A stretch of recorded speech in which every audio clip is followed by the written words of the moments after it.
Benjamin Dixon Show is only possible with listener support. Go to www.thebenjamindixonshow.com to register for our blog and join the Progressive Army.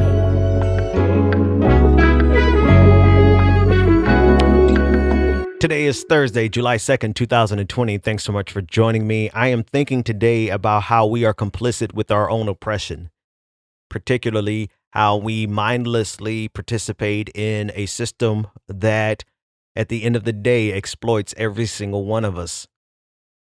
In some form or fashion, each and every one of us, unless we make our livelihood off of capital gains.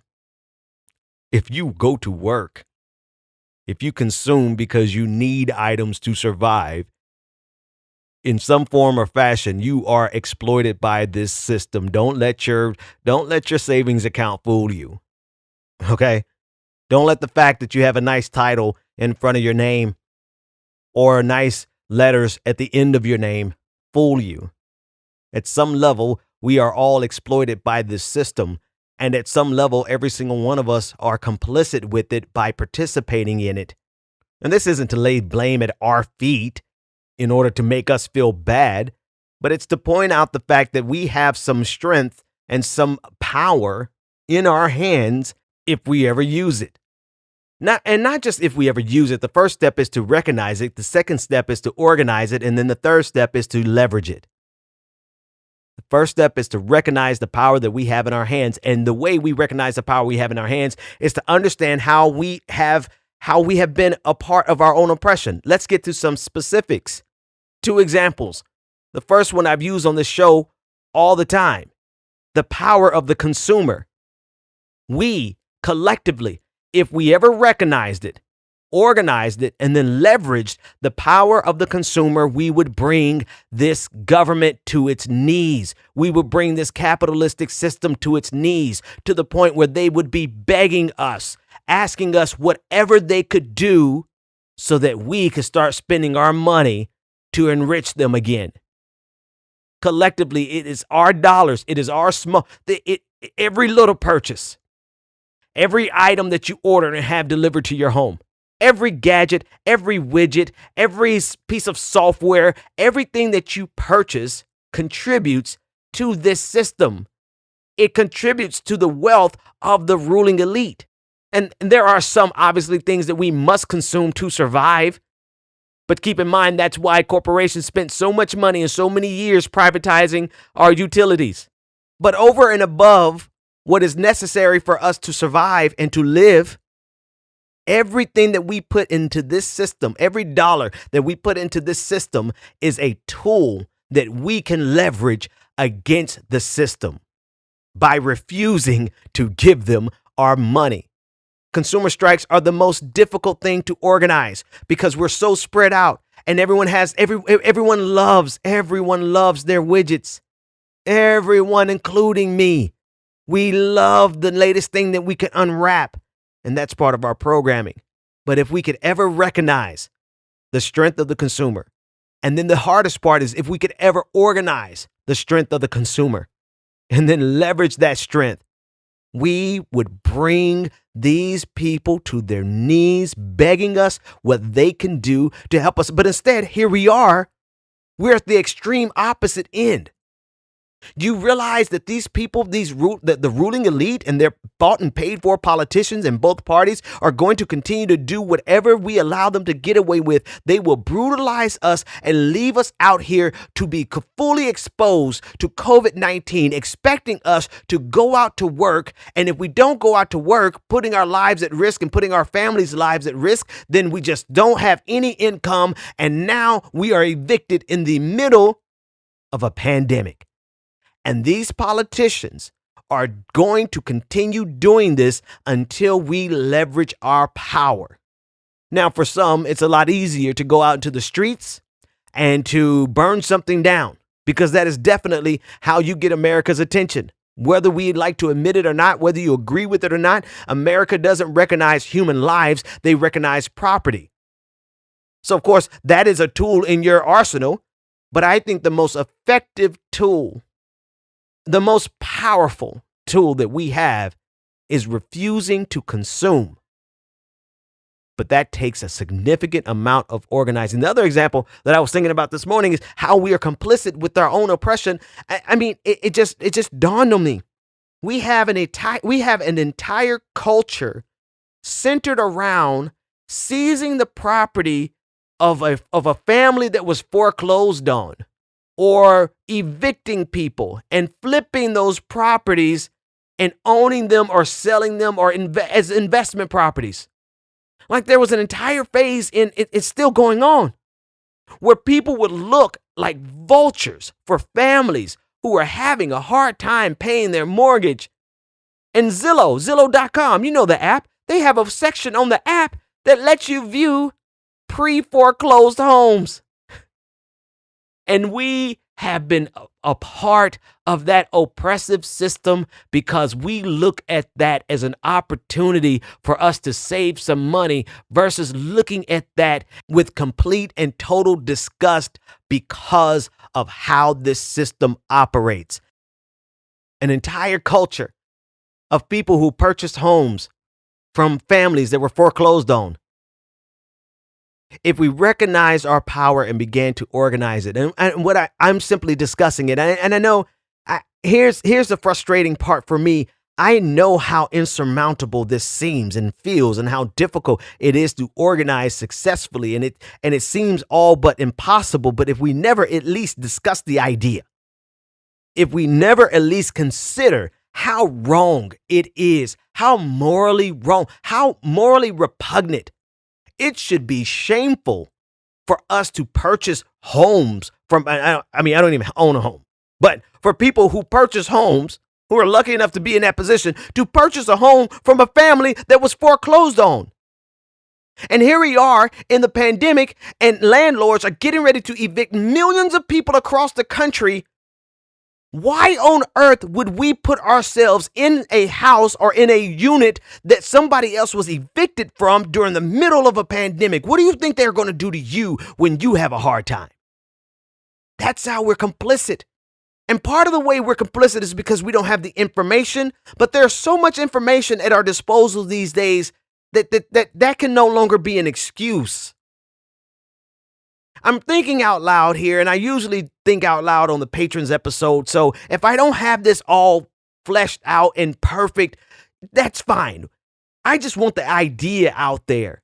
The idea that it should be morally repugnant for you to purchase a home from a family that was foreclosed on, or for you to go and rent a unit from a family, from a landlord who evicted a family. And I know not everyone has options. I know some people have to take whatever property they can get in terms of renting. I get that. But for those of us who are privileged enough to be able to say yes or no to renting a property, how dare we rent a property from someone who evicted a family during the middle of a pandemic? If the government refuses to act, we should collectively let this country know that landlords, you will be blacklisted by the people, and we would refuse to rent from you. Far-fetched, yes. A long shot, yes.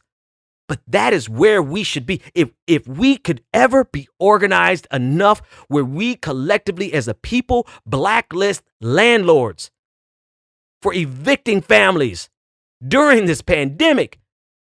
I mean, some people would want to blacklist them for evicting people, period. That's your prerogative. But surely during this pandemic, that is morally disgusting and downright malevolent. And we have become so accustomed to just operating in this system, and we have been rewarding our oppressors over and over and over again. Again, I want to state that I'm thinking out loud here. I have not had time to flesh these ideas out, the practicality of it. I don't even know how feasible it would be, but I do know that it is feasible for us to collectively organize tens of millions of people on social media, through emails. I do know that it's not a problem of communication because we can communicate to that many people. It's not a problem of information because that information is public record.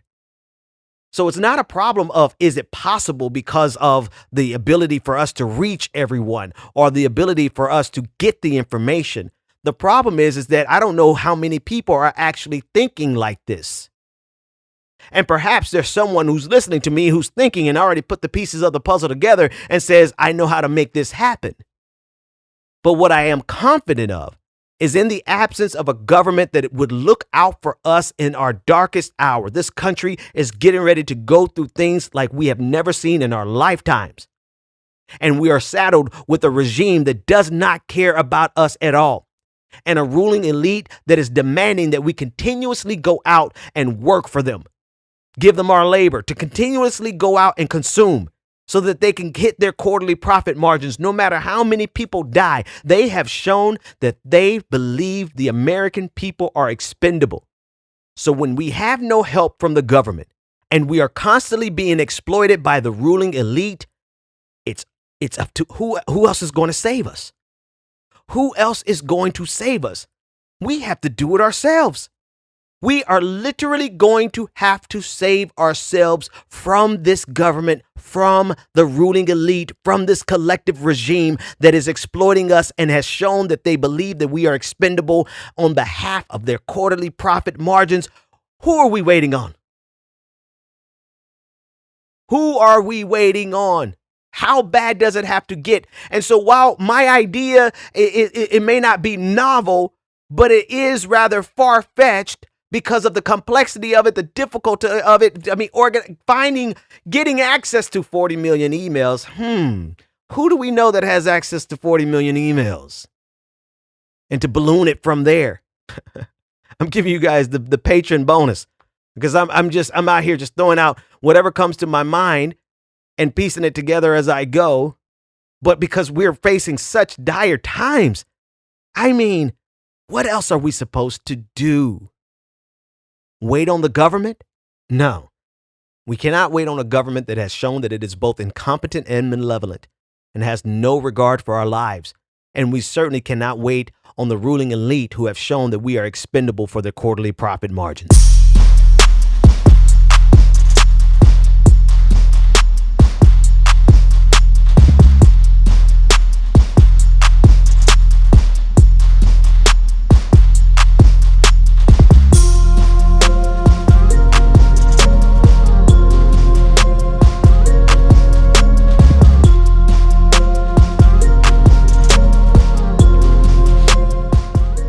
Every single one of us has a role to play.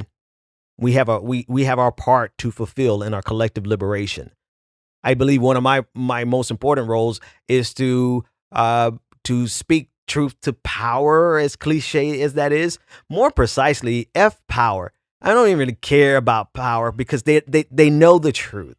I think I'll stop using that phrase, speaking truth to power, because the powerful know the truth. They ignore it because the truth diminishes their power. The truth is a threat to their power. So of course they're going to ignore the power. So I think my role really is to speak truth to the people, because this system has been so committed to keeping the truth away from you. And if they can keep the truth away from you, if they can't keep it away from you directly, what they do is keep you so dispersed, so fragmented, so spread out that you don't realize that there are other people going through and dealing with exactly what you're dealing with, and that combined, we have way more power than anybody in charge, any billionaire. I'm sorry. Combined, we have more strength than all of the billionaires together.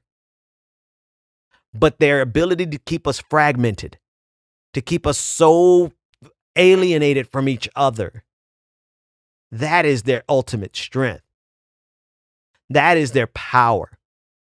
And here's proof evidence. There was a time on Twitter, I've talked about this before, there was a time on Twitter where you couldn't talk about being poor.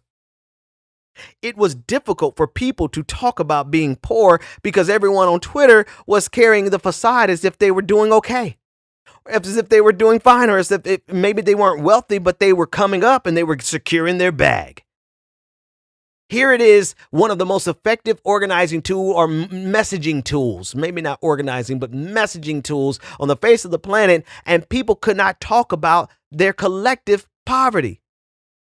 But then something changed. All of a sudden, people start giving their own testimonies almost of what they dealt with in poverty and how they dealt with living paycheck to paycheck and how they dealt with being evicted and how they dealt with having to live in homeless shelters. And people started to be extremely transparent about these difficulties. And you know what happened? Other people identified with it. And the facade across the board was dropped. And one of the reasons I'm telling you this is that another factor in our inability in our inability to collectively act in this manner is the very thing, the very stigma that the ruling elite uses to keep us in check. It's the stigma of poverty. People are afraid to discuss their poverty. It took me years to be able to discuss some of the things that I had been through as an adult married man, with children, because you feel shamed. You feel utterly embarrassed at the fact that you are not living the life that you see everyone else living on social media and that you somehow are falling short. But then you start suspecting that it's not just you. And then you start looking around and seeing, wait a minute, it's not just a couple of people. You start looking around, it's like, whoa, wait a minute. This thing is widespread. It is systemic. It is systemic. We know it in theory, right? It's actually absolutely already laid out in theory how poverty is systemic to capitalism. It is a natural byproduct of capitalism. We know it intellectually, but we don't know it emotionally. We don't know it at a visceral level because the stigma still remains and nobody wants to discuss it. And if we could ever get over that hurdle of the stigma of being poor or being, maybe you're not in poverty, but you're having a hard time. And the way this system is structured is if you have a hard time, it is there to brutalize you into poverty. Every step of the way, from overdraft fees to late fees to being, charging you half your rent. I mean, you lose your deposit. There's all kind of penalties that this system has waiting to seize upon like a vulture anyone who falls outside of maintaining water, treading water, keeping their head just above water. And the thing is that keeping your head above water, that is itself systemic. And we don't even talk about that. The fact that some of us are living pretty decently, but it's costing us every dime. It's costing us every hour of the week. It's costing us our blood pressure being high. We're stressed just to maintain our decent lifestyles. And we don't discuss that because it has been so important for us to maintain the facade, because now this system has you thinking that you've been in this by yourself. And so long as you think that you are in this by yourself, you will not recognize that there are literally tens of millions of people going through the exact same thing that you are. Whether you live in a decent middle income neighborhood and you're struggling to survive, but you're surviving, you managed to get that car note in without them repossessing it, or maybe they repossessed it and you were able to get it back. You're just struggling to survive. Whether you're at that level or whether you're in abject poverty, there are tens of millions of people across this country going through the same exact thing. And if we could ever just get rid of the stigma, I'm not talking about you personally being embarrassed by it. I'm talking about the fact that other people are embarrassed for you. Why? Why, when we are all going through this at some level?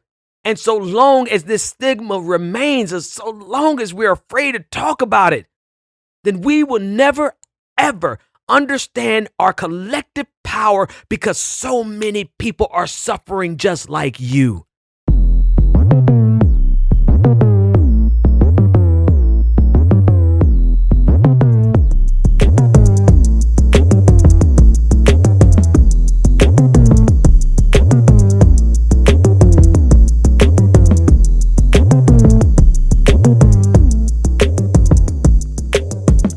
I told you, it takes me a minute. Sometimes I just start talking and I have to flesh it out.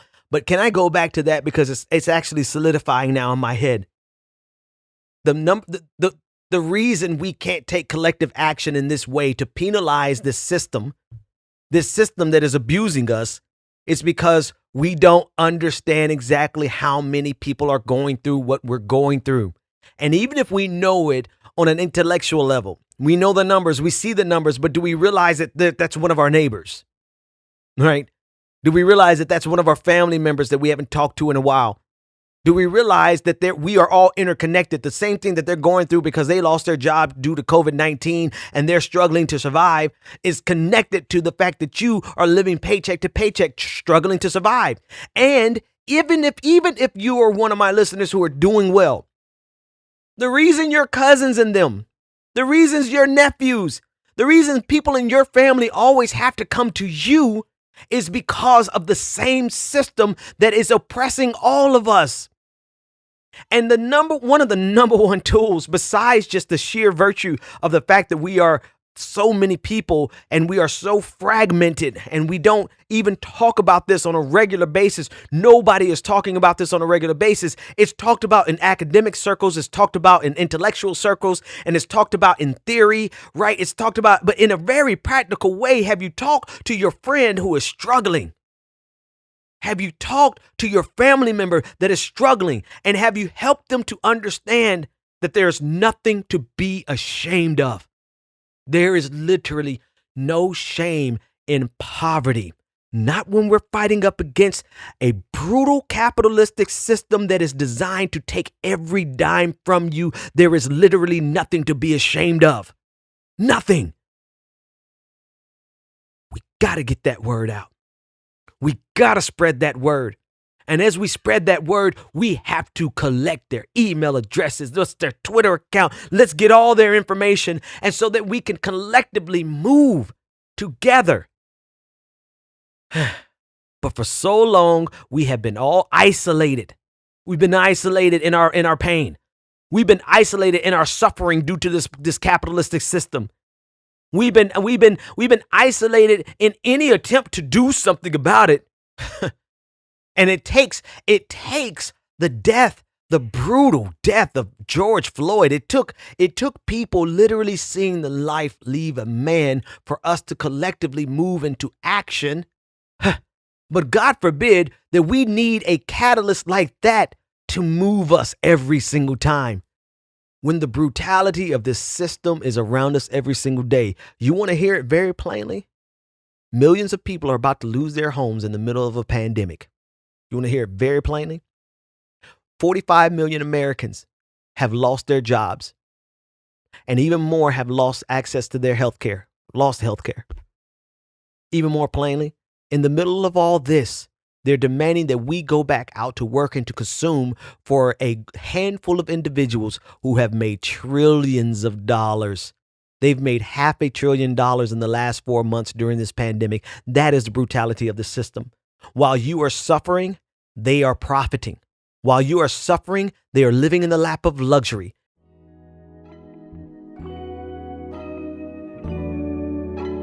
Go to www.patreon.com/TheBPD Show and get twice the content and unfiltered interviews without any of the commercial interruptions. And here we go. At this point in every single episode, I'd like to take a minute to thank the people who make the show possible, our patrons. Very special welcome to Mars. Thank you for becoming a patron. Papa Midnight, Kevin, Mulk Albudati, Daniel Abrams, Jamie Mandrake, Margaret McBride Literary Agency. Thank you for becoming a patron.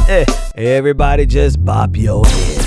Very special welcome to Brenda Lamb, Kenneth Colin, Shaniat C, Rachel Davis, Giselle Wellhofer, Laura Lyman, Jonathan Nugent, and Jay Pissick. Thank you all for becoming patrons. You too can become a part of this prestigious and prodigious patron family by going to patreon.com/TheBPD Show, where you get twice the content, uncut, unfiltered interviews, none of the commercial interruptions, and you give me the ability to speak truth to the people, whether the powerful like it or not. Welcome back to The Benjamin Dixon Show. Visit us online at thebenjamindixonshow.com. Yeah. Here we go. All right. Last few thoughts on this topic. From what I'm gathering, based on everything that I said so far, is number one, we have to recognize our strength.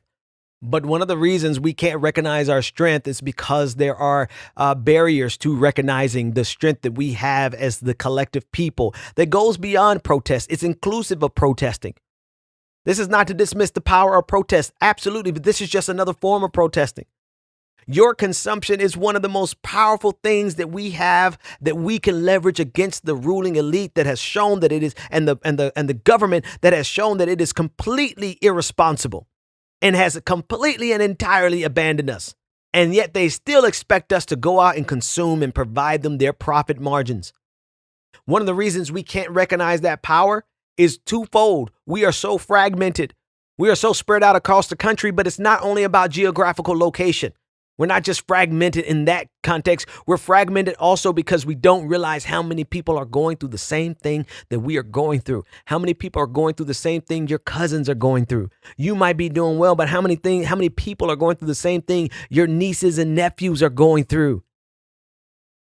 And the reason we don't understand that is because there's such a stigma to not being successful as it is defined by this ruling elite.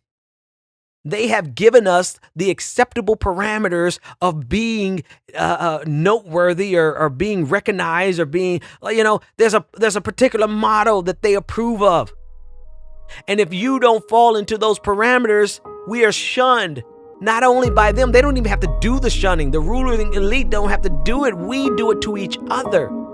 And we have created such a stigma around poverty and a stigma around living paycheck to paycheck and struggling, when the reality is everybody's struggling. Everybody's struggling. Some are struggling more than others. Some of you are doing better than others. But at the end of the day, all of us are being exploited by this system in some form or fashion. And we are fragmented because we don't recognize that and we don't organize around that. Sure, we understand it intellectually. Yes, there are volumes of books written about this very concept. But the fact that we have not broken through the stigma of poverty is the number one tool that this system uses to protect itself from our collective action. And it is only our collective action that will give us the ability to show them that the power has always been in the hands of the people. Can you imagine? Can you imagine how difficult it is to rule over hundreds of millions of people in a single country, let alone billions of people across the globe, without putting in so many barriers to us understanding that we collectively could easily simply destroy them? And so much has been put into the idea. Here's a very simple example. Now, there's a meme that came across my timeline yesterday from some conservative. It was some white dude sitting in a cornfield wrapped in a flag flowing in the wind with the sunset off in the distance. And the meme was, I would rather work to earn $1 than to be given $2 by the government. That type of thinking. Meanwhile, the government's not going to give you $2, boo-boo. They're not going to give you a dime, and they're going to give trillions to Wall Street. And the irony of it is obviously if you're taking a picture in a cornfield, that corn is hugely subsidized by the federal government, but I digress. The point is this, is that there has been billions, I was going to say trillions, billions and into the trillions of dollars that has been poured into you being ashamed of being poor. They have invested trillions of dollars in propaganda over the years, over the decades, into making you ashamed of your poverty, making you afraid to talk about your struggle, the fact that you're living paycheck to paycheck, the fact that your car was repossessed, the fact that you every single month get an eviction notice and you just barely skate by without getting evicted that month. That the reason I can tell you about it is because everybody is going through that. That's my time. We'll talk about it more in the Patrons episode, patreon.com/the BPD show. If you can't come through, I'll talk about it again tomorrow. See you next time. The Benjamin Dixon Show is only possible with listener support. Go to www.patreon.com/the BPD show and support The Benjamin Dixon Show. If you like this episode, be sure to share, like, and subscribe.